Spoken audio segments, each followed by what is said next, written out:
Welcome to Mind Prosperity. Today we're going to speak about how to heal or healing inner abandonment. This is actually a follow-up on a previous session that we had on is it disapproval from others or is it inner abandonment? We asked that question, so if you haven't seen that, go watch our previous video on is it disapproval or is it inner abandonment. So a lot of times we believe other people disapprove of us or other people have a negative feeling about us, but it's not true. It's the negative feeling we have on ourselves that we're just projecting on other people. But there's one term they call the looking glass self, and the looking glass self is how I imagine other people feel about me, and that imagination is a lot of times wrong. It's mostly wrong. And then we have the spotlight effect. The spotlight effect is you overthink how much other people, or you overestimate how much other people are focusing on you. So you think other people are focusing on you the whole time, but not like in a narcissistic way where you think you are important. It's more like they thinking bad things about me, they saying bad things about me, where they're not focusing on you at all. That's the spotlight effect. So today we're going to speak about how to heal this inner abandonment.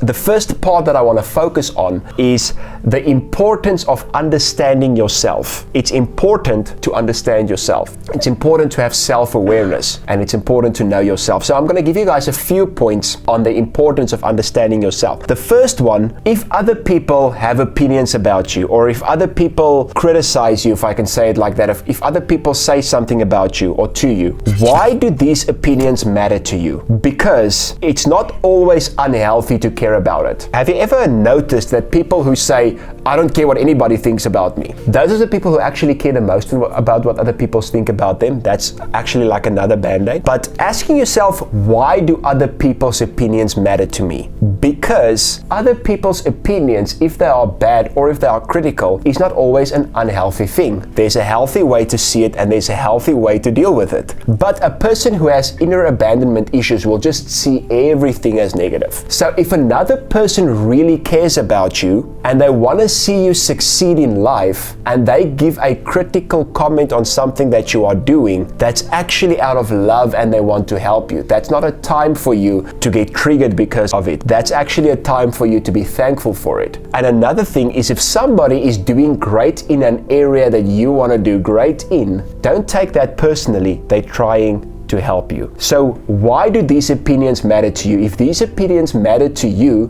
because you have inner abandonment, you're always going to feel triggered and you're always going to feel emotional no matter what people say and do around you. The second thing that we can look at is, are they truly criticizing you? Because so many times people are not criticizing us. We use what they said to criticize ourselves. We do this a lot. We can take any statement another person made. They didn't mean anything bad by it. You know, I had people complimenting me, and like when I speak about this, I'm not speaking just out of information. I'm speaking on personal experience. I'm teaching you my life because I was this guy who struggled with this inner abandonment. People will actually give me a comment and I will turn their comment into critic. Inner abandonment. So you have to ask that question, are they truly criticizing you? Then the final thing that I want to give you on the importance of understanding yourself is understand who you are and who you want to be. This will help you to know what advice to take from others. Understanding where you are and understanding where you want to be will give you an indication like, is this information that people are giving me, is this helping me to become that person that I visualize to be? Is it helping me to become the person that I want to be? Or is it going to take me away? If I want to get in shape and you criticize me for not eating cake, I'm not going to take your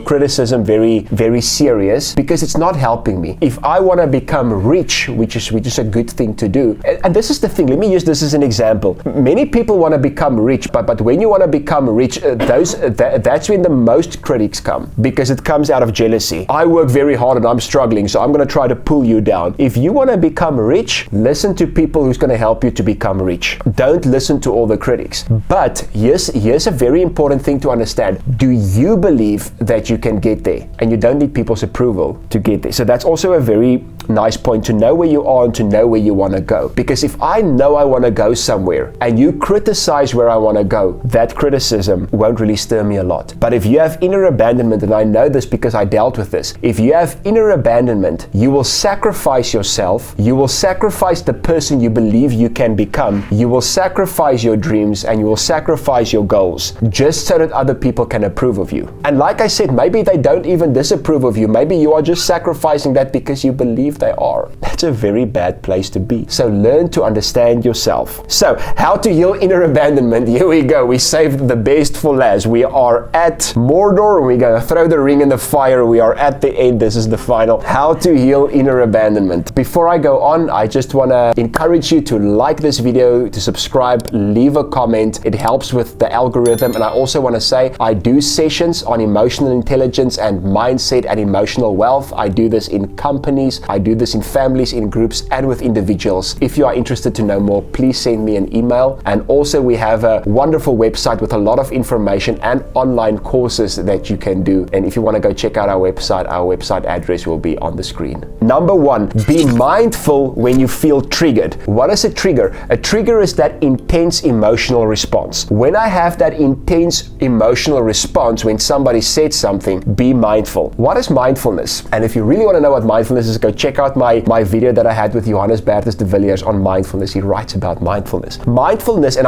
I'm saying this because I'm using his example. Mindfulness is taking a spotlight, not literally a spotlight, but it's like taking a spotlight and putting the spotlight on something specific. A lot of things are happening around you, but you are focusing on something specific. When you are triggered, when you have this intense emotional response, stop.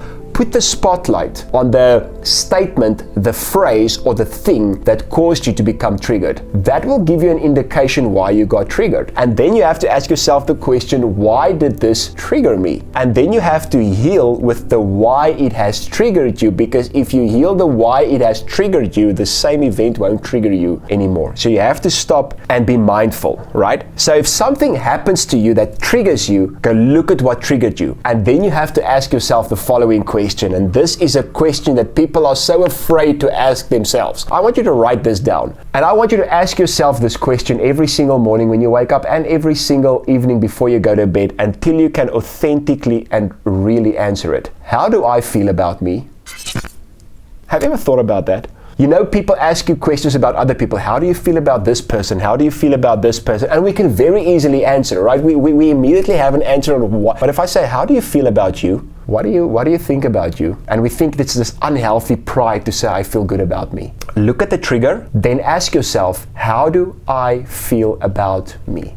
The next one, practice self-love. And self-love is a word that is used a lot, but I want to focus on the other word that I used, and this is the word practice. Now, I didn't say love yourself. I didn't say have self-love. I said practice self-love. And I can see the question mark on everybody's face, like, how the hell do I do that? Very easy. Think about somebody you really love. Just think about one person you really love. It can be a parent, it can be a spouse, it can be a friend, it can be a child. But think about somebody that you really, really love. Do you have them? Great. How would you treat that person when they go through what you are going through right now? How would you treat that person? Go treat yourself the same way. That is how you practice self-love. In every single situation where you have to practice self-love, I want you to stop. Think about somebody that you really love. Ask yourself, how would I treat this person in this situation? Then go treat yourself that way. That is how you practice self-love. So if somebody criticizes you, just think on how would you treat the person that got criticized. Now, by this I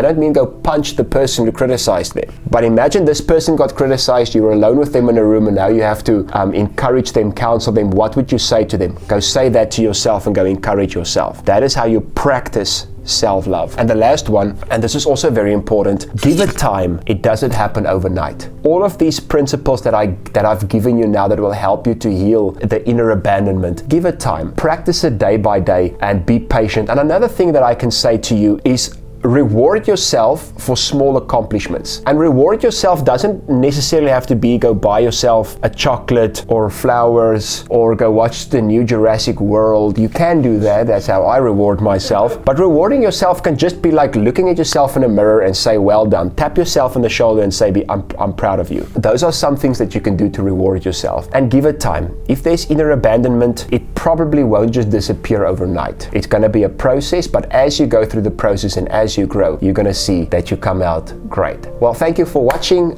From Mind Prosperity, we love you and we are excited to see you soon again.